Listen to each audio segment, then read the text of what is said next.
Nous saluons cet après-midi avec beaucoup de joie dans le nom précieux de notre Seigneur Jésus-Christ. Amen. Que le Seigneur vous bénisse. C'est encore une joie de me retrouver parmi vous. Et sans plus tarder, je vous donne les salutations de vos bien-aimés frères et sœurs d'Angleterre. J'ai été à Leicester, à Nottingham et à Londres, où j'ai rencontré les bien-aimés frères et sœurs qui vous ont aussi salué. Et Dieu voulant, le jeudi prochain, nous allons prendre le vol pour rentrer chez nous à Atlanta. Est-ce que vous voulez que je ramène aussi vos salutations à vos bien-aimés? Que Dieu vous bénisse. Est-ce que vous êtes dans la joie? Amen. Oui, nous sommes aussi dans la joie. Et pendant que j'étais dans le véhicule, le Saint-Esprit avait déjà lu une écriture, comme je suivais mon bien-aimé frère Job qui était ici. Il a lu une très bonne écriture que nous voulons considérer. Et vous savez, chaque parole de Dieu, quand on est assemblé, est une sémence. Et c'est le Seigneur qui envoie sa sémence. Et quand on sème, et nous, on vient pour arroser. Alors, je vous invite à vous mettre debout pour le respect. C'est une écriture très simple, mais qui va nous conduire dans ce que nous allons lire. Dans le livre de Joël, chapitre 2, je vais prendre la dernière partie du verset 26. On peut prendre tout le verset 26. Joël, chapitre 2. Vous mangerez et vous vous rassasierez. Et vous célébrerez le nom de l'Éternel, votre Dieu, qui aura fait pour vous des prodiges. Et mon peuple ne sera plus jamais dans la confusion. Je prends seulement cette partie. Et mon peuple ne sera plus jamais dans la confusion. Que le Seigneur donc ajoute les bénédictions à la lecture de sa parole. Et je vais prier. Seigneur Dieu Tout-Puissant, nous venons ici devant ta présence. Là où 2 ou 3 sont réunis en ton nom, tu es là. Merci, tu as déjà commencé, Seigneur, à s'aimer cette écriture. Cela nous fait de la joie, parce qu'il est déjà écrit que nous ne serons plus jamais dans la confusion. Envoie ton esprit maintenant en ce moment. Utilise-moi comme un simple instrument. Efface-moi du chemin, que ton peuple soit encore éclairé davantage. Sois loué, sois glorifié. Nous te laissons ce service du début à la fin. Et nous avons ainsi prié au nom de notre Seigneur Jésus-Christ. Amen. Amen. Alors, vous pouvez vous asseoir. Comme nous allons terminer, et j'ai beaucoup aimé cette écriture, et mon peuple ne sera plus jamais dans la confusion. Et nous voulons, avec les quelques minutes que nous allons avoir, nous allons parler de la loi et la grâce. Parce qu'en fait, il y a beaucoup parfois de confusion parmi les enfants de Dieu. Mais Dieu a promis que mon peuple ne sera plus jamais dans la confusion. Vous voyez, il y en a qui disent qu'ils sont des gracistes, il y en a qui disent qu'ils sont les éphoristes. On se jette des pierres comme ça. Mais la Bible devrait être claire là-dessus. Que Dieu vous bénisse. Amen. La loi et la grâce, on ne doit pas avoir de confusion. Parce que Dieu a envoyé son esprit. Et nous allons prendre une écriture qui va d'abord déjà nous définir, nous montrer qu'on ne peut pas mélanger les deux. Nous prenons dans le livre de Jean au chapitre 1, le verset 17. Ça nous définit déjà. Et Jean chapitre 1, le verset 16 et 17, l'Écriture dit ceci. Et nous avons tous reçu de sa plénitude et grâce pour grâce, car la loi a été donnée par Moïse, virgule, la grâce et la vérité sont venues par Jésus-Christ. Déjà, nous voyons que ça fait 2 dispensations. On ne peut pas les mélanger. Mais je me demande pourquoi l'ennemi nous donne cette confusion. Mais les Saintes Écritures vont nous éclairer pendant les quelques minutes. Nous croyons uniquement ce qui est écrit. est valable seulement ce qui est écrit, le témoignage des Saintes Écritures. Qu'est-ce que nous voyons ici? Nous voyons la loi et nous voyons qui est venu avec la loi. Et puis nous voyons la grâce, mais la grâce ne vient pas seule. La grâce vient toujours avec la vérité et cela est venu par Jésus-Christ. Première chose, pas de confusion. Ça fait deux dispensations différentes. Moïse, c'était la dispensation de la loi et Jésus-Christ vient aussi avec la dispensation de la grâce. Maintenant, la grande confusion est celle-ci. Et quand nous lisons les Saintes Écritures, la promesse qui nous gère, nous, cette promesse a été donnée à Abraham dans le livre de Genèse chapitre 12. Souvenez-vous, les choses vont toujours 2. Il y a eu d'abord Dieu qui a eu de bonnes intentions sur l'homme dans Genèse chapitre 1. Quand il a fini de créer, il a dit « Faisons l'homme à notre image ».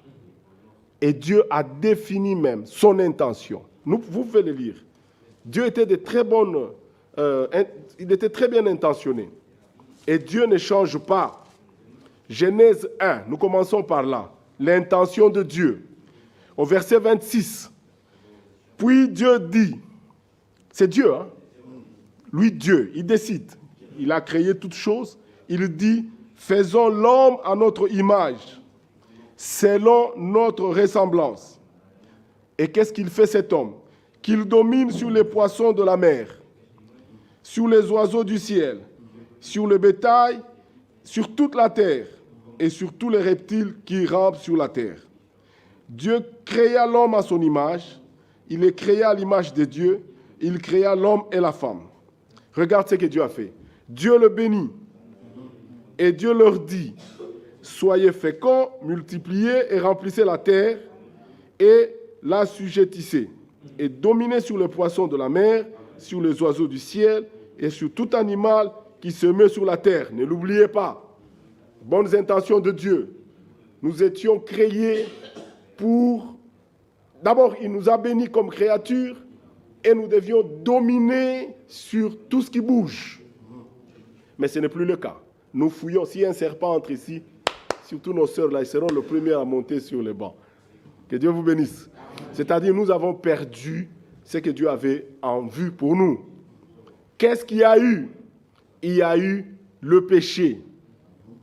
Amen. Amen. Le péché, c'est quoi? C'est quand on brise la loi de Dieu. La parole de Dieu, c'est une loi. Vous voyez, pour que la police vous arrête, il faut qu'il y ait une loi. Il dit que ici, vous ne pouvez pas dépasser telle vitesse. C'est une loi. Quand vous brisez ça, vous avez brisé la loi. Alors la loi, c'était, vous mangerez de tout, sauf l'arbre de la connaissance du bien et du mal. Vous connaissez l'histoire. Et l'ennemi de Dieu est venu et l'homme a péché. Ici, le péché, c'est d'abord l'incrédulité. Le fait de ne pas faire confiance à Dieu. Le fait de ne pas croire que ce que Dieu a dit est vrai. C'est le péché principal. Et c'est ce péché-là qui nous a tous amenés où nous sommes. Alors, en Adam, nous sommes tous morts. Ne l'oubliez jamais. Tous, sans exception. Nous venons avec le même poison de la mort. En Jésus-Christ, nous revenons à la vie. Alors, donc, il y a un seul problème. La plus grande crise que le monde n'ait jamais connue, c'est la chute de l'homme. Donc, une créature doute ce que Dieu dit. Et ça a dérangé toute l'humanité. La nature même a été dérangée. C'est la séparation de l'homme avec Dieu. À partir de ce moment, nous mourons. Nous tombons malades. Nous sommes dans ce corps d'humiliation. Ça, et nous mourrons. Tous les hommes sont égaux. Ne l'oubliez jamais. Tous les hommes sont égaux. En tant qu'homme né d'une femme, rien de bon, rien qui peut plaire à Dieu. Dieu n'a même pas besoin de venir vous demander. Il est Dieu, il est omniscient et omniprésent. Omniscient, c'est-à-dire qu'il connaît toutes choses. Omniprésent, il est partout au même moment. Donc Dieu a vu chacun de nous à la place d'Adam et il nous a vu prendre la mauvaise décision. Ne l'oubliez jamais. C'est pourquoi en Adam, il nous condamne déjà tous. Il y a personne qui peut dire, non Dieu, comment tu peux me condamner? Moi, je n'étais pas là. Je connais. Tant que tu es un homme de sang, avec ce corps, tu prendrais la même mauvaise décision. Amen. Donc, le péché nous a amenés là où nous sommes. La solution pour ce péché, pour ce problème. Il y a un problème et il faut qu'il y ait une solution, rapidement. La solution, c'est dans Genèse chapitre 3, le verset 15. Il dit, je mettrai l'inimitié entre toi et la femme, entre ta postérité et sa postérité. Celle-ci t'écrasera la tête et tu lui blesseras le talon. Voilà la solution. Une promesse. C'est la grâce. Vous voyez ici? Parce qu'en fait, Dieu avait dit, le jour où tu en mangeras, tu mourras. Il pouvait même tuer Adam et Ève, tout de suite. Mais ça allait contredire parce que dans sa pensée, la terre était vide. Quand il a créé l'homme, il avait dit aussi, multipliez-vous et remplissez la terre. Qui devrait la remplir s'il avait tué? Vous voyez, Dieu reste Dieu. Sa parole est éternelle. Sa parole a un caractère éternel. Alléluia. Alors, Dieu maintenant prend le temps maintenant de faire courir son programme pour arriver à la solution. Ne l'oubliez pas. Un problème, c'est l'incrédulité, c'est le péché. C'est pourquoi l'Écriture dit, quand le Saint-Esprit viendra, la première chose qu'il fait, il vous convaincra du péché. Alléluia. C'est cela. Il n'y a pas moyen de comprendre le plan de Dieu si vous ne comprenez même pas d'où nous sommes venus, la chute. Le Saint-Esprit nous convainc qu'en Adam, nous sommes tous morts. C'est ainsi maintenant que nous nous tournons vers Christ, qui est cette promesse. Toute la Bible a parlé de Christ, mais sous forme de symboles, de paraboles.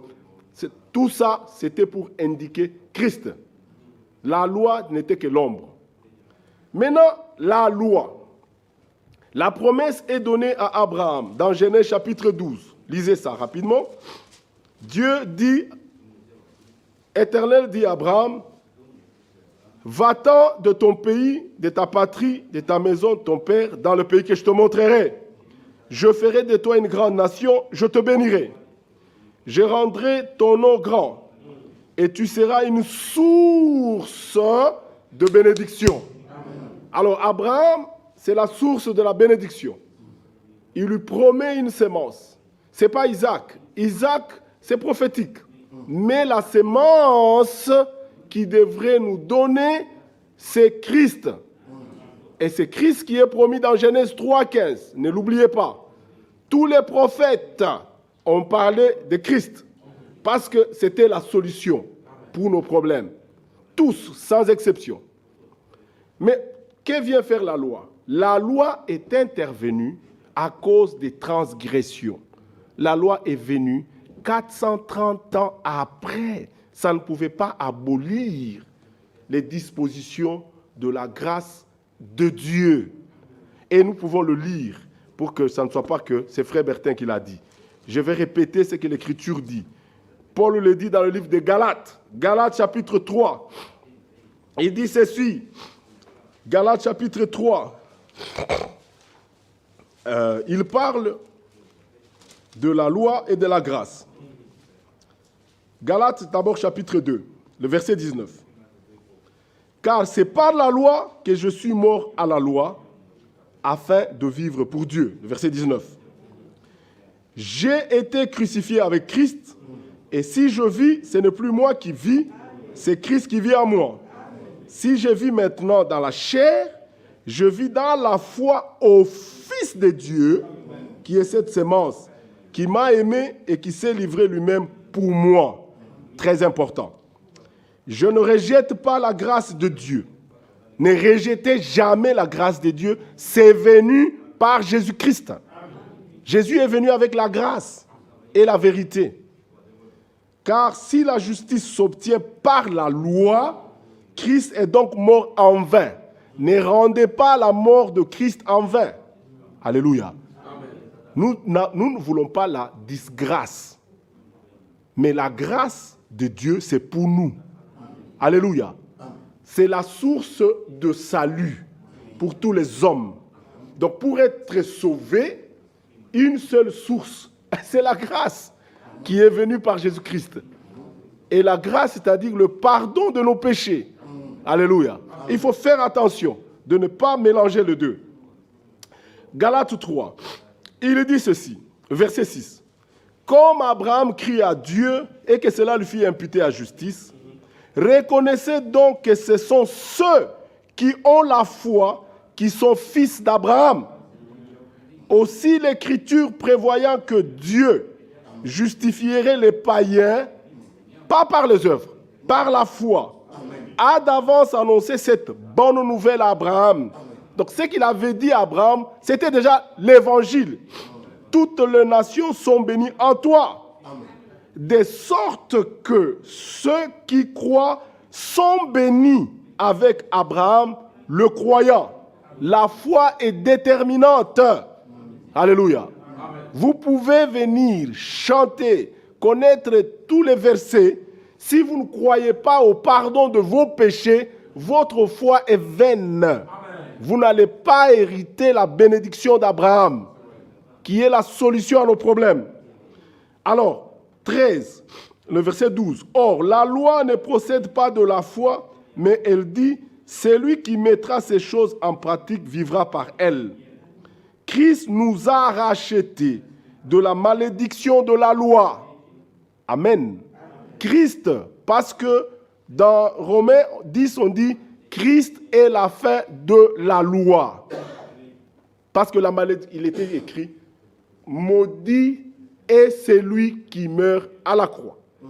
Et Christ, s'il était mort à Gethsémane, nous serions toujours dans nos péchés. Il a tenu bon jusqu'à la croix pour que l'écriture puisse s'accomplir. Et celui qui meurt à la croix était maudit. Donc Christ a porté notre malédiction. Ça aussi, il faut le croire. Amen. Croyant. Alléluia. Amen. Christ nous a rachetés de la malédiction de la loi, étant devenu malédiction pour nous. Amen. Alléluia. Amen. Car il est écrit, maudit est quiconque est pendu au bois, afin que la bénédiction d'Abraham eût pour les païens son accomplissement en Jésus-Christ et que nous ressuscitions par la foi l'Esprit qui avait été promis. Amen. Alléluia. Amen. Il continue. Voici, au verset 17, voici ce que j'entends. Une disposition que Dieu a confirmée antérieurement ne peut pas être annulée. Et ainsi la promesse rendue vaine par la loi survenue 430 plus tard. Ça ne pouvait pas. Nous étions déjà bénis. Et nous nous accédons à cette bénédiction par la foi en Jésus-Christ. Amen. Alléluia. Amen. Bref, c'est quoi la grâce? C'est un don de Dieu. Amen. Quel est le canal? C'est quoi la grâce? C'est la source du salut. Amen. Tu ne peux pas être sauvé si tu n'as pas la foi à l'œuvre de Golgotha. Amen. Alléluia. Amen. C'est quoi la grâce? C'est un don de Dieu. Un don, c'est quelque chose, une faveur imméritée. Alléluia. Ça doit être compris par les croyants. Amen. Alléluia. Amen. C'est une faveur que tu n'as pas méritée. Est-ce que vous comprenez? Amen. C'est ça la source. Tite chapitre 2. La grâce de Dieu, source de salut pour tous les hommes. D'abord, la source, c'est cette grâce-là, qui est un don de Dieu. Et le canal de cette grâce, c'est quoi? Le canal, comment cette grâce nous parvient? Le canal, c'est Jésus-Christ. Alléluia. Amen. L'outil pour accéder à ces dons, c'est votre foi. Amen. Alléluia. Amen. Ne l'oubliez jamais. Amen. Maintenant, où est la place des œuvres? Les œuvres ne nous sauvent pas. Les œuvres prouvent notre foi. Amen. Alléluia. Amen. Est-ce que vous comprenez? Les œuvres, c'est une expression extérieure de notre foi. Je crois, c'est pourquoi j'ai fait comme ça. Mais les œuvres en elles-mêmes ne nous sauvent pas. On n'est pas sauvé par nos bonnes œuvres. Mais les bonnes œuvres, c'est pour les récompenses. Nous serons récompensés chacun pour ses œuvres. Alléluia. Je crois qu'il n'y a plus de confusion. La loi est venue par Moïse et la loi est intervenue 430 après que Dieu ait donné la promesse. Et la promesse, il l'avait donnée à Abraham. Et nous l'obtenons par la foi à l'œuvre de Golgotha. C'est très important. Alléluia. Donc, vous voyez, c'est très important de connaître ces choses. Regardez le verset 29 de Galates 3. Et si vous êtes à Christ, vous êtes donc la postérité d'Abraham, héritier selon la promesse. Vous voyez, vous ne pouvez pas faire mentir l'Écriture. Alors, Romains chapitre 3 nous dit quoi? Maintenant, dans la loi, c'est là où il y a des problèmes. Dans la loi de Moïse, il y a 3 parties. Il y a la partie morale que nous voyons dans Exode 20. Alors, à part l'observation du sabbat, toute la loi morale, parce que nous sommes le sel de la terre, toute la loi qui concerne la partie morale, elle est valide jusqu'à ce jour. Pendant le temps de Moïse, après le temps de Moïse, avant la grâce et après la grâce, sous la grâce, la loi morale est toujours d'actualité pour les enfants de Dieu. Tu ne commettras pas adultère, c'est valide. Avant Moïse, avec Moïse, sous la grâce, c'est valide. Alléluia. C'est la loi de Dieu. Est-ce que vous comprenez? Parce qu'on ne peut pas faire mentir l'Écriture. Alléluia. Obéissez à vos parents.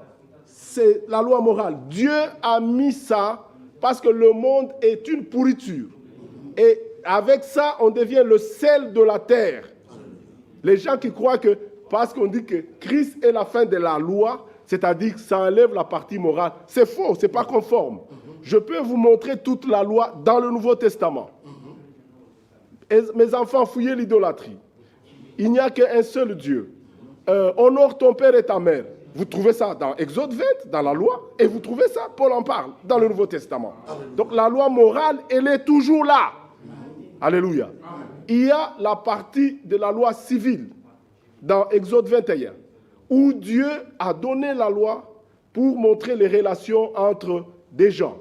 Si ton frère a fait ça, voilà ce que tu as fait ça. C'est le seul peuple à qui Dieu a donné des instructions et la loi. C'est pourquoi ils sont le sel de la terre. Alléluia. Le monde est dans l'obscurité. Et ça fait de nous les hommes les plus civilisés. Ça met les relations entre un homme et la femme d'autrui. Ça met les relations entre un homme plus âgé. Tout ça, c'est Dieu qui a donné. Ça, c'est encore d'application jusqu'à ces jours. Maintenant, il y a la partie cérémoniale, où il fallait couper les animaux, où il fallait ceci. Ça, c'était le type de Christ. Alléluia. Ça, c'était en attendant que Christ vienne. Mais quand Christ est venu, il a mis fin à ça. Il est la fin de la loi qui concerne les cérémonies, parce qu'il était l'agneau qui ôte le péché du monde. Alléluia. Mais quand il vient, il dit, je ne suis pas venu abolir la loi. Je suis venu l'accomplir. La loi est toujours là. Et celui qui veut être justifié par la loi est sous la malédiction, selon l'Écriture. Alléluia. Parce que personne ne peut vivre la loi. La loi de Dieu disait, celui qui met en pratique toute la loi et qui échoue une seule, il a tout échoué. Et ça, c'est encore la loi de Dieu. C'est pourquoi la loi a été donnée pour que toute bouche soit fermée.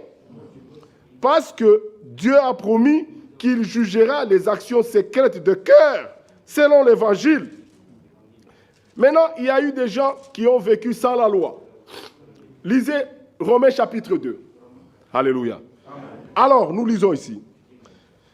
Romains chapitre 2. Ô homme, qui que tu sois. L'Église est là. Amen. Ô homme, qui que tu sois, toi qui juges, tu es donc inexcusable. Nous devons avoir très peur de juger. Jésus lui-même nous a dit, ne jugez point. Ce n'est pas un slogan, c'est ainsi dit le Seigneur. Ô homme, qui que tu sois, c'est qui que tu sois, sans exception. Alléluia. Amen. Toi qui juges, tu es donc inexcusable, car en jugeant les autres, tu te condamnes toi-même. Puisque toi qui juges, tu fais les mêmes choses. Ça, c'est le Saint-Esprit qui a écrit. L'exemple, c'est avec la femme en flagrant délit d'adultère, dans Jean 8. Ils sont venus. Moïse a dit que nous devons lapider de telles femmes. Jésus, qui est l'auteur, il dit, le premier qui n'a pas de péché, prenne seulement la pierre et jette la première. Maintenant, comme Christ lui-même était là, il touchait le cœur de chacun pour lui indiquer. Et chacun regardait, ils sont tous partis, en commençant par le plus âgé. Les vieux ont de l'expérience, ils regardent et ils sont partis. Les jeunes sont restés et chacun a vu son péché et ils sont partis. Vous croyez que c'est écrit pour rien? Non. Alléluia. Amen. En tant qu'enfants de Dieu, nous nous aimons et nous nous pardonnons. S'il y a quelque chose que le monde n'a pas, c'est le pardon. Amen. Alléluia. Et c'est la seule chose que vous trouvez dans l'Église. Alors il dit ceci. Nous savons en effet que le jugement de Dieu contre ceux qui commettent de telles choses est selon la vérité. Et penses-tu, ô homme qui juge ceux qui commettent de telles choses et qui les fait, que tu échapperas au jugement de Dieu? Ou méprises-tu les richesses de sa bonté, de sa patience et de sa longanimité, ne reconnaissant pas que la bonté de Dieu te pousse à la repentance? C'est-à-dire, il y a des choses qui appartiennent dans le domaine de Dieu. La miséricorde, la bonté, la patience. Ça, c'est ce que fait Dieu. Il est ça. Maintenant, l'homme, il veut juger son frère croyant que la bonté de Dieu s'est arrêtée parce que le frère a péché. C'est pourquoi Paul dit, fais attention. Alléluia. C'est très dangereux. Alors, verset 12, verset 11, il dit ceci. D'abord le verset 6. Qui rendra à chacun selon ses œuvres? Tu vois? Chacun répondra. Verset 11. Car devant Dieu, il n'y a point d'acception de personne. Devant Dieu, il n'y a pas ni prophète, ni qui, tout le monde, Frère Franck, Branham, tout le monde, pas d'acception. Alléluia. Amen. Tous ceux qui ont péché sans la loi, périront aussi sans la loi. Et tous ceux qui ont péché avec la loi seront jugés par la loi. Vous voyez? Le verset 14. Même les païens. Quand les païens qui n'ont point la loi font naturellement ce que prescrit la loi, ils sont, eux, qui n'ont point la loi, une loi pour eux-mêmes. Ils montrent que l'œuvre de la loi est écrite dans leur cœur, leur conscience en rendant témoignage et leur pensée s'accusant ou se défendant tour à tour. Toi qui prends la femme de quelqu'un d'autre, pourquoi tu te caches? Parce que la loi est écrite dans ton cœur. Elle te condamne tour à tour. Pourquoi le voleur il se cache quand il veut voler? Bien-aimé, avant la chute, c'était l'âge de l'inconscience. Ils étaient nus, ils n'en avaient pas conscience. Après la chute, Dieu a écrit la conscience dans le cœur de tout un chacun. C'est pourquoi ils se droguent. C'est pourquoi ils prennent du whisky, c'est pour taire cette voix. Cette voix, elle est là pour tout homme. Tous les hommes sont égaux, ne l'oubliez jamais. Alléluia. Amen. Ça se défend comme ça. Tu connais que ce n'est pas bien ce que tu fais. Quand tu critiques ton frère toute la nuit, tu connais que ce n'est pas bien. Tu connais. Ton cœur va te l'indiquer. Alléluia. Tu vas venir, il faut te repentir. Il est encore en train d'intercéder. C'est lui qui est son frère, est un meurtrier. C'est ça l'écriture. Donc plein de meurtriers dans l'église du Dieu vivant. Alléluia. Amen. Oh mon Dieu. Alors, voilà ce que l'écriture dit. Car, le verset 16, car c'est ce qui paraîtra au jour où, selon mon évangile, Dieu jugera par Jésus-Christ les actions secrètes des hommes. C'est la partie difficile. Alléluia. C'est pourquoi il a dit, Moïse a dit, celui qui commet adultère sera condamné à mort. Moi, Jésus, je vous dis, quiconque regarde et convoite, là dans le lieu secret, a déjà commis adultère. Alléluia. C'est-à-dire, c'est pour nous mettre au mur, pour que tous nous puissions nous tourner vers la grâce. Que nous sachions que, Seigneur, il n'y a que toi. Alléluia. Notre justice est comme un habit souillé. Nous voulons la justice de Dieu. Regarde ce que l'Écriture dit dans Romains 10. Oh, bien-aimé, c'est tellement merveilleux. Il faut que cela soit connu parmi les enfants de Dieu. Romains 10, le verset 4. Car Christ est la fin de la loi pour la justification de tous ceux qui croient. L'ennemi est malin. Il peut vous faire croire que c'est parce que vous venez chaque jour à l'église que vous êtes sauvés. Non, ne l'oubliez pas. Sans Christ, il n'y a rien de bon en vous. Alléluia. Vous devez toujours remercier le Seigneur de cette grâce. Alléluia. Et quand vous avez cet esprit en vous, vous n'avez rien d'autre que le pardon. C'est pourquoi il dit, celui qui ne pardonne pas, votre Père aussi ne le pardonnera pas. Alléluia. Alors vous voyez ici, nous allons prendre encore une bonne écriture. L'évangile, c'est une puissance. C'est une puissance pour ceux qui sont sauvés.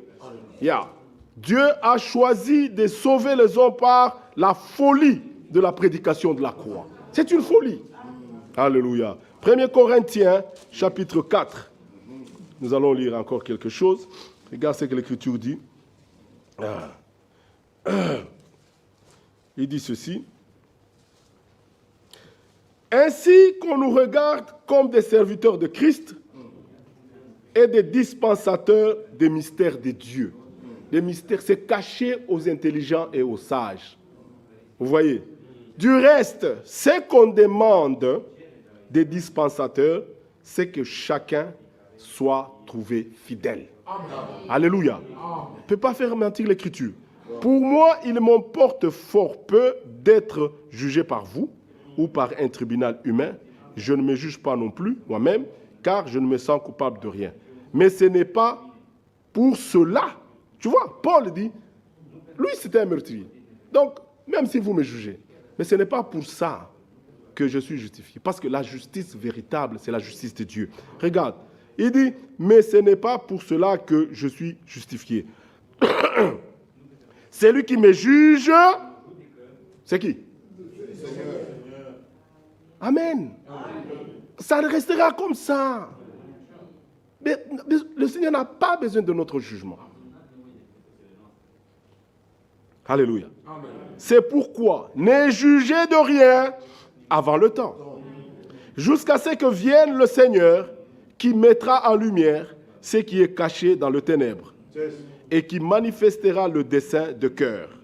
Alors chacun recevra, pas des hommes, de Dieu, la louange qui lui sera due. Alléluia. C'est très important. C'est pourquoi nous comparaîtrons devant le tribunal de Christ. Vous voyez, pour être récompensés pour nos œuvres, vous voyez. Mais ne l'oubliez jamais, ne ratez, accrochez-vous à cette grâce. Amen. Alléluia. Il est fidèle. Le Seigneur est fidèle. Chacun. Parce que la religion trompe les enfants de Dieu. Le Seigneur, en ce moment, il intercède. Alléluia. Amen. Il intercède pour le pardon de nos péchés, pour nos iniquités. Maintenant, les chrétiens, la religion vous trompe. Il dit non, comme vous allez à l'église chaque jour, comme vous payez la dîme chaque jour, vous êtes bien. Non, chaque jour, j'implore la grâce du Seigneur. Amen. Alléluia. Amen. Oh, c'est merveilleux. Amen. C'est ce que l'Écriture dit dans le livre de 1 Jean. 1 Jean, chapitre 2. Il est fidèle. Hein? Yeah. Il est fidèle, bien-aimé. Si nous comprenons les choses de cette manière, il n'y aura pas de problème dans l'église. Chacun regarde au Seigneur. Alléluia. 1 Jean, chapitre 1. il dit ceci, au verset 7. Mais si nous marchons, 1 Jean 1, 7. Mais si nous marchons dans la lumière, comme il est lui-même dans la lumière, nous sommes mutuellement en communion et le sang de Jésus-Christ, son Fils, nous purifie de tout péché. Donc, la lumière, c'est la parole de Dieu. Demeurez dans la parole, marchez dans la parole. Vous êtes en communion avec Dieu au travers de sa parole. Alors, le sang de Jésus-Christ vous purifie. Oh là là là là. Mais il continue. 9. Si nous confessons nos péchés, il est fidèle et juste pour nous les pardonner et pour nous purifier de toute iniquité. Parce que l'Écriture dit que nos iniquités sont devant lui. Tu vois? Si nous disons que nous n'avons pas péché, nous les faisons menteurs et sa parole ne point en nous. Ah, c'est quand même fort, hein?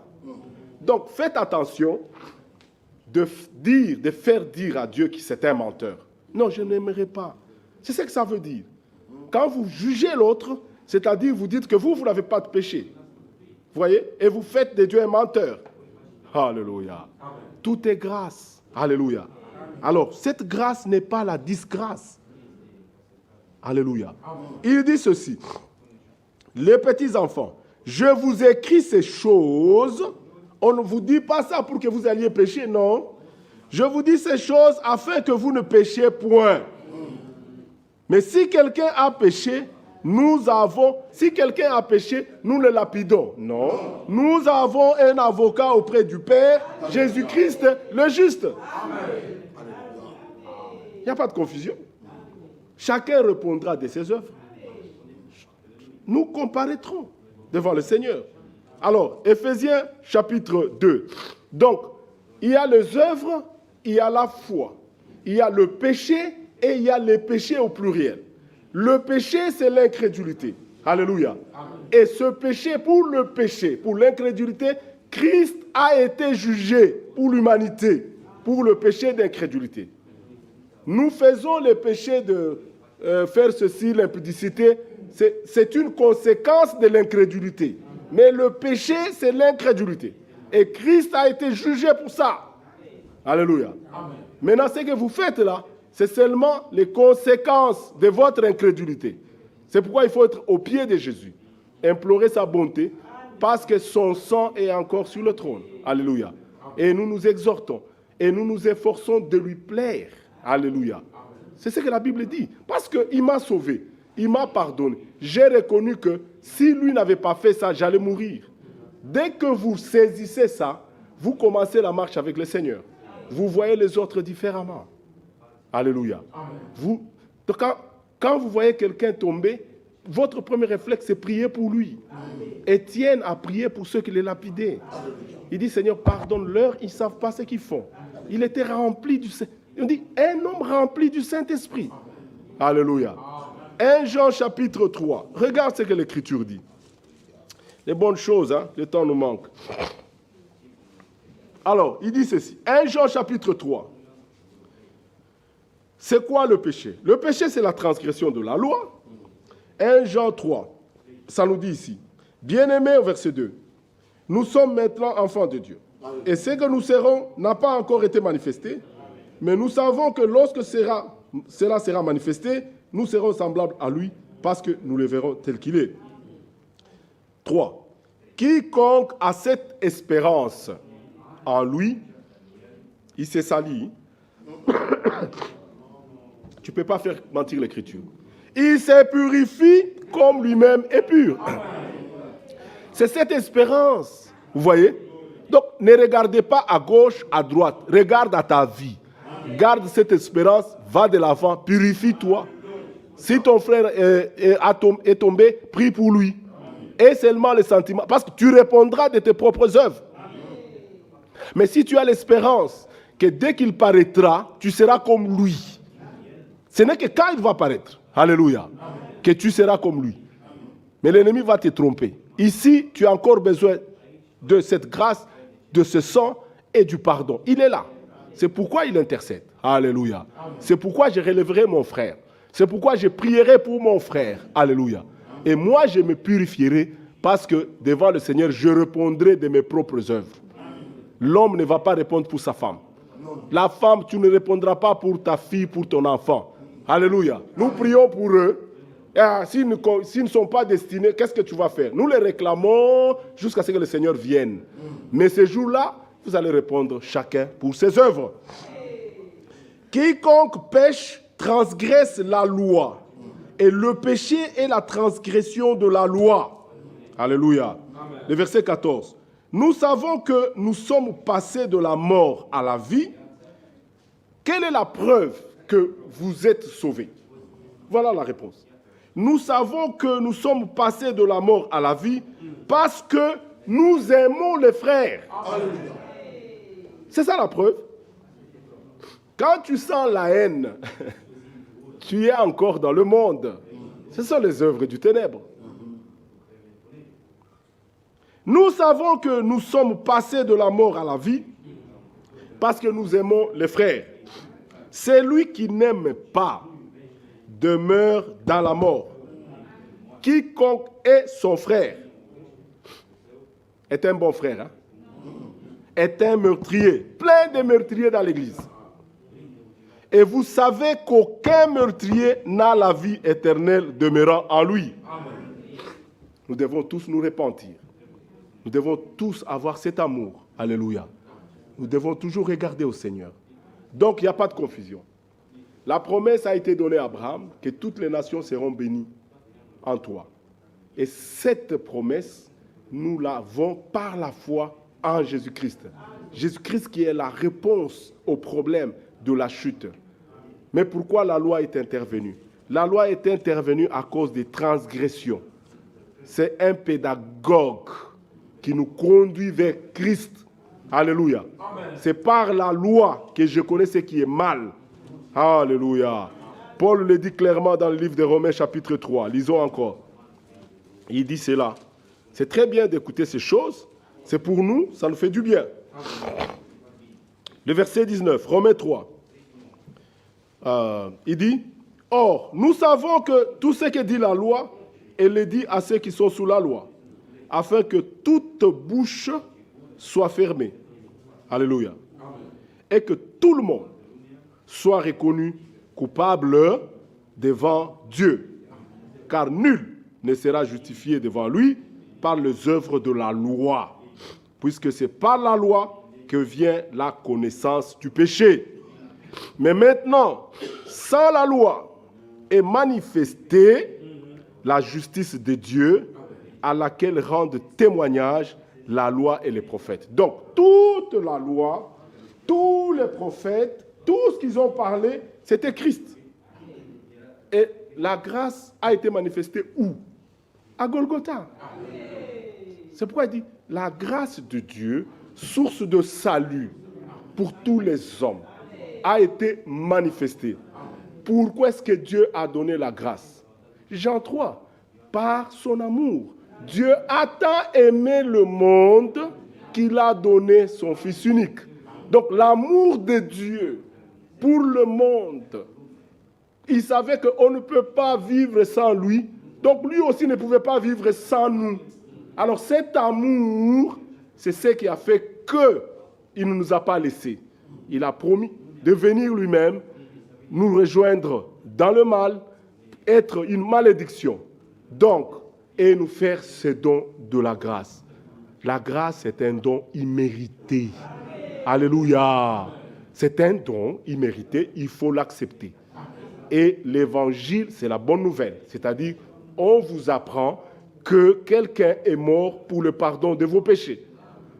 C'est pourquoi il dit dans Luc 24, la repentance et le pardon des péchés seront prêchés en mon nom. En commençant par Jérusalem, jusqu'aux extrémités, jusqu'à Bruxelles. Alléluia. Et ça, c'est très important. Donc, la grâce, c'est une faveur imméritée. Le canal, c'est Jésus-Christ. La raison de la grâce, c'est l'amour de Dieu. Est-ce que vous comprenez? Je crois qu'il n'y a plus de confusion. Dieu nous a tellement aimés qu'il ne pouvait pas vivre sans nous. Et c'est pourquoi il veut nous racheter. Alléluia. Et il sait que tous les hommes sont égaux. C'est-à-dire, il nous a fait passer à la place. Tous nous avons pris cette mauvaise décision. Donc, tous nous sommes déjà condamnés par représentation. Alors, lui-même vient et il prend la place et il nous sauve. D'abord, ça c'est très important. Nous ne sommes pas sauvés par nos œuvres. Mais nous sommes sauvés maintenant pour être le sel de la terre. Alléluia. Nous sommes sauvés pour les bonnes œuvres. Parce que le monde ne peut pas les avoir. Quand on te sauve, c'est pour que tu sois une lumière. C'est pour que tu sois un témoin de Christ. Dans ton quartier, à l'église, dans ton mariage, au travail, partout. Alléluia. Les œuvres, c'est la manifestation de la foi. La foi sans les œuvres, c'est la foi des démons. Alléluia. C'est ce que Jacques dit. Et il faut laisser chaque chose à sa place. Mais on ne se juge pas. Toi qui juges, tu fais aussi la même chose. Viendra le temps où Dieu jugera même les actions secrètes. Le laser des dieux là. Il va juger. Donc tous, nous avons besoin de cela. Nous nous purifions, nous nous aimons, nous nous pardonnons. Oh, regarde Éphésiens chapitre 2. Il dit encore ici, la grâce c'est pour démontrer dans les âges à venir l'amour de Dieu. Il y aura des voleurs d'hier, il y aura des bandits d'hier, il y aura des femmes têtues qui sont devenues des filles de Dieu. Ce sont des échantillons et Dieu doit prouver sa grâce. Alléluia. Il a pris des choses folles pour confondre le monde. Il n'a pas pris des choses sages. Alléluia. Il a pris des gens ordinaires. Alléluia. Qui peut faire attention à ces groupes ici, à Bruxelles? On va voir seulement, bon, c'est un groupe là. Mais nous avons trouvé grâce. Il nous révèle sa parole. Éphésiens 2, il dit ceci. Le verset 8, il dit, d'abord le verset 6. Il nous a ressuscités ensemble et nous a fait asseoir ensemble dans le lieu céleste en Jésus-Christ. Pourquoi? Afin de montrer dans le siècle à venir l'infinie richesse de sa grâce par sa bonté envers nous en Jésus-Christ. N'oubliez jamais la bonté de Dieu. Ne l'oubliez, il est riche en miséricorde. Ça le caractérise. C'est ce qu'il est. C'est pourquoi, quand nous voulons jumper ou juger les autres, nous oublions cette partie-là. Alléluia. Car c'est par la grâce que vous êtes sauvés. Verset 8. Par le moyen de la foi. Et cela ne vient pas de vous. C'est le don de Dieu. Amen. Ça, chacun doit dire Amen.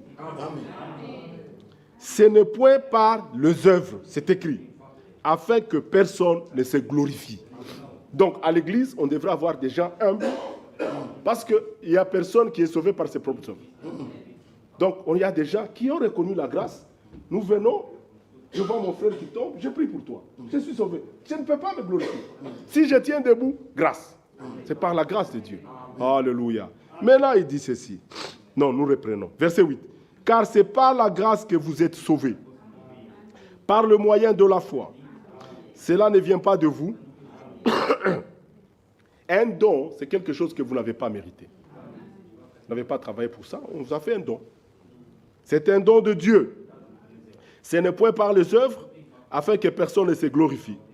Car nous sommes son ouvrage, ayant été, c'est une nouvelle naissance, donne une nouvelle créature. Alléluia. Ceux qui sont en Christ sont devenus une nouvelle créature. Nous sommes l'ouvrage de Dieu. Alléluia. Et qui a été créé en Jésus-Christ pour des bonnes œuvres. Alléluia. Pardonner ton frère, ça fait partie des bonnes œuvres. Est-ce que vous comprenez ça? Pardonner votre frère, c'est les bonnes œuvres. Un mari qui pardonne sa femme, c'est les bonnes œuvres. Une femme qui pardonne son mari, c'est les bonnes œuvres. Une église qui pardonne leurs frères, bonnes œuvres. Vous ne trouvez pas ça dans le monde. Ça, c'est seulement dans l'église. Et ça a été conçu en avance. C'est parmi nous qu'on trouve ça. Alléluia. Des gens qui se pardonnent. On voit Christ.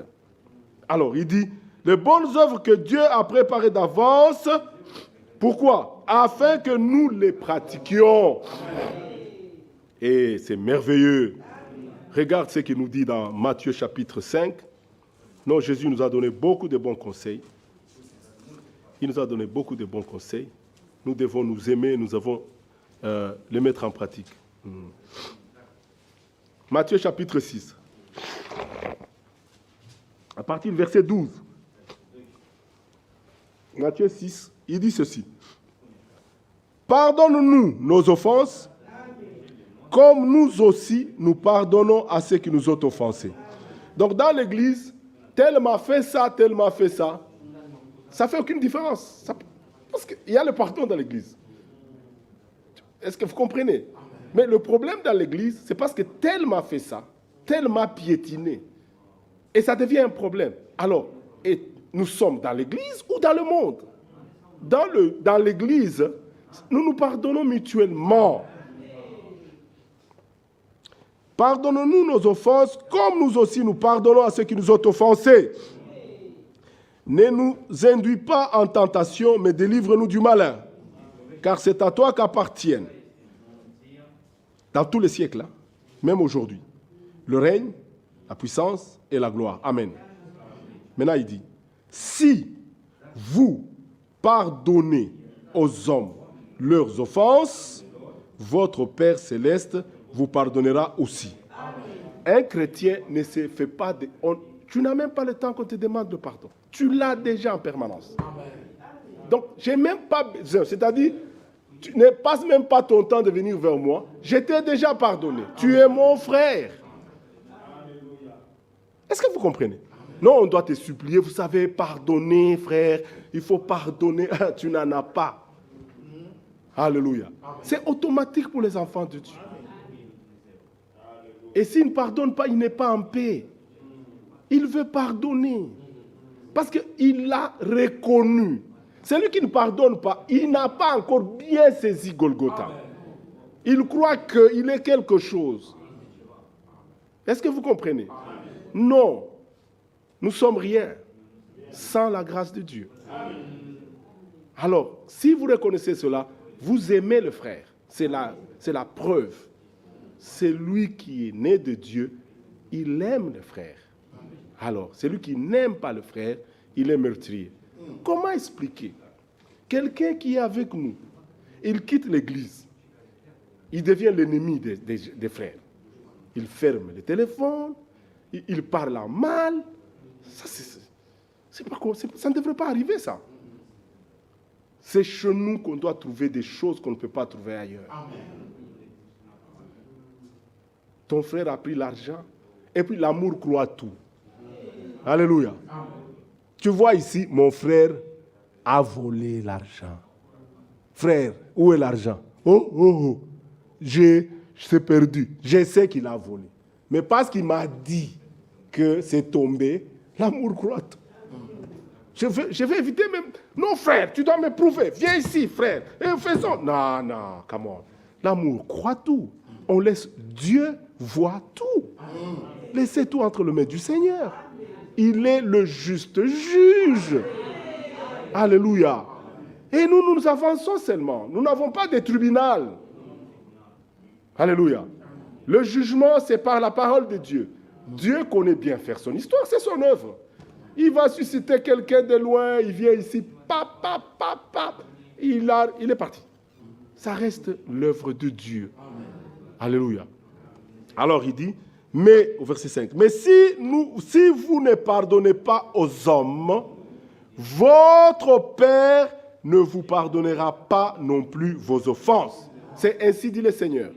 Je n'ai pas besoin qu'on ne me pardonne pas. J'aime qu'on pardonne mes péchés. Parce que chacun de nous répondra pour lui-même. 2 Corinthiens 5. Oui, lisez bien l'Écriture. C'est nous comparaîtrons. Il dit ceci. Le verset 9. 2 Corinthiens 5. L'Écriture dit ceci. Et puis je vais résumer. C'est le verset 9, c'est pour cela aussi que nous nous efforçons, vous voyez, de lui être agréable. Oh, ne faites rien, c'est faux. Nous nous efforçons de lui être... Je vais m'efforcer d'être agréable à qui? C'est seulement à Dieu. Je sais qu'il existe tout ce qu'il a fait pour moi. Je m'efforce de lui être agréable. Je m'efforce de pardonner mon frère parce qu'il a dit, si vous pardonnez, tu vois, c'est ça le chemin des enfants de Dieu. Alors, il dit, nous nous efforçons de lui être agréable, soit que nous demeurions dans ce corps, soit que nous le quittions. Car il nous faut tous comparaître devant, ne l'oubliez pas, devant le tribunal de Christ, afin que, ne l'oubliez pas, lisez encore, que chacun reçoive le bien ou le mal qu'il aura fait étant dans le corps de son frère.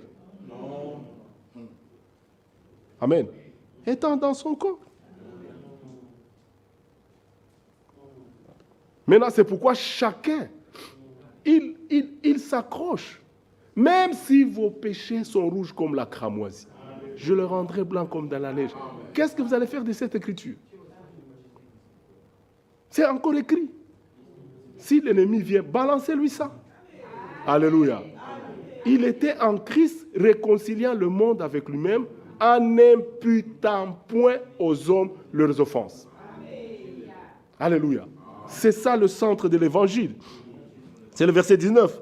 Car Dieu était en Christ réconciliant le monde avec lui-même en n'imputant point aux hommes leurs offenses. Et il a mis en nous la parole de la réconciliation. Nous faisons donc les fonctions d'ambassadeurs pour Christ, comme si Dieu exhortait par nous. Nous vous en supplions, au nom de Christ, soyez réconciliés avec Dieu. Alléluia. C'est lui qui... Je m'excuse, je suis en train de tousser. L'ennemi m'a attaqué. Vraiment, excusez-moi cette inconvénience. Et nous lisons dans Romains 14 aussi des bonnes paroles qui nous font du bien. Vous voyez, c'est ce que Dieu a fait pour nous. Romains 14.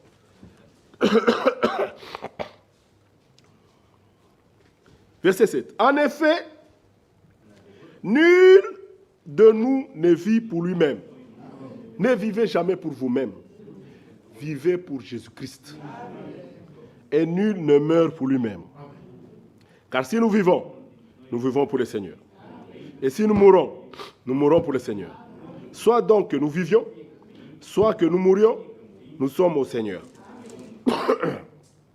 Car Christ est mort et il a vécu afin de dominer sur les morts et sur les vivants.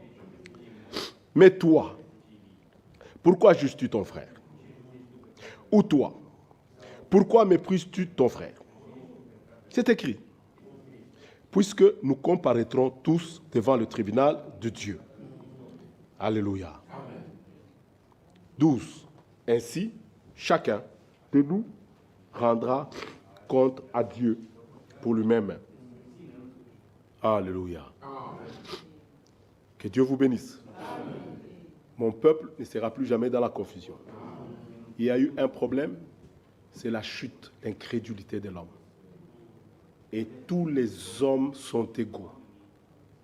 Tout homme né d'une femme, égaux. Donc Dieu nous a tous vus. Là où il y avait Adam, on allait faire la même chose. Il n'a même pas besoin de venir te demander, condamné déjà. Solution, c'est la grâce de Dieu. Et la grâce de Dieu, c'est quoi? C'est la sémence de la femme. La sémence de la femme, c'est quoi? C'est le Messie. Le Messie, c'est quoi? C'est le Fils de Dieu. Le Fils de Dieu, c'est quoi? C'est la parole faite chair. La parole faite chair, c'est quoi? C'est Dieu lui-même sous forme humaine. Amen. Alléluia. Il est venu par une naissance virginale. C'est la solution. C'est Christ. Maintenant, la loi. La loi est venue 430 après, avec Moïse.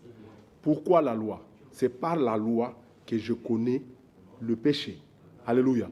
Pour que je me retrouve condamné, pour que toute bouche soit fermée et que je puisse regarder à la solution qui est Christ. Alléluia. La loi est bonne. Alléluia. Elle nous enseigne. C'est un pédagogue qui nous conduit à Christ. Christ est la solution. Et à Christ, c'est quoi? C'est le pardon de nos péchés. Alléluia. Il nous pardonne nos péchés. L'ennemi n'a plus. Celui qui est en Christ est une nouvelle créature. Alléluia. Il a pris les péchés de ceux qui croient, il les a jetés dans la mer de l'oubli. Et la commission, c'est aller partout, prêcher la bonne nouvelle. Celui qui croira que Dieu était en Christ, réconcilia le monde avec lui-même, et qui sera baptisé sera sauvé. Celui qui ne croit pas ça sera condamné. Même si tu viens à l'église pendant 20 ans, si tu ne crois pas ça, tu es encore sous la malédiction. Ceux qui espèrent sur la loi sont sous la malédiction. Alléluia. Nous allons lire une dernière écriture dans le livre des Tites pour terminer, parce que mon temps il touche à la fin. Je crois qu'il n'y a plus de confusion là-dessus. La loi, c'est une autre dispensation. La grâce et la vérité, c'est une autre dispensation. La loi de Dieu, la partie morale, nous l'avons, nous le porterons parce que ce sont les bonnes œuvres pour nous. Et c'est ça le sel de la terre. Alléluia. Ce qui a existé au temps de Moïse, c'est valable encore aujourd'hui. Mais nous, comme fils de Dieu, nous devons manifester l'amour. Tite 3, le verset 5. Il dit ceci. D'abord, il dit dans Tite 2, le verset 1, « Pour toi, dis les choses qui sont conformes à la saine doctrine. » Maintenant, nous sautons au verset 3. Il dit au verset 5, « Il nous a sauvés, non à cause des œuvres de justice que nous aurions faites, mais selon sa miséricorde, par le baptême de la régénération et le renouvellement du Saint-Esprit, qu'il a répandu sur nous avec abondance par Jésus-Christ notre Sauveur, afin que, justifiés par sa grâce, nous devenions en espérance héritiers de la vie éternelle. Cette parole est certaine, et je veux que tu affirmes ces choses, afin que ceux qui ont cru en Dieu s'appliquent à pratiquer de bonnes œuvres. Voilà ce qui est bon et utile aux hommes. Mais évite des discussions folles, les généalogies, les querelles, les disputes relatives à la loi, car elles sont inutiles et vaines. Vous voyez? Toi, dis les choses qui sont conformes à la saine doctrine. Et parmi ces choses, il faut leur dire que vous êtes sauvés non à cause de bonnes œuvres, mais à cause de la grâce. Que cette parole, elle est certaine et que je veux que tu affirmes ces choses afin que ceux qui ont cru en Dieu, maintenant quand vous croyez, maintenant vous vous appliquez. C'est ça notre exercice. Hein, vous vous appliquez. Tu échoues aujourd'hui, tu appliques encore demain. Hein, c'est ça notre travail. Il y a de bonnes œuvres prévues en avance. Nous avons déjà cru, nous sommes déjà sauvés. La source du salut, c'est cette grâce qui a été manifestée à cause de l'amour de Dieu. Alléluia. Dieu a tant aimé le monde. C'est ça la raison. Et la grâce, faveur imméritée. Le canal, Jésus-Christ. Alléluia. Pourquoi? Parce que Dieu nous a tant aimés. Maintenant, la loi, c'est un pédagogue à cause des transgressions pour nous conduire à Christ. Alléluia. Les bonnes œuvres, c'est pour prouver notre foi. Alléluia. Mais à la fin, nous serons récompensés pour nos bonnes œuvres. Mais pour le salut, c'est par la foi. Mon peuple ne sera plus jamais dans la confusion. Que Dieu vous bénisse. Amen.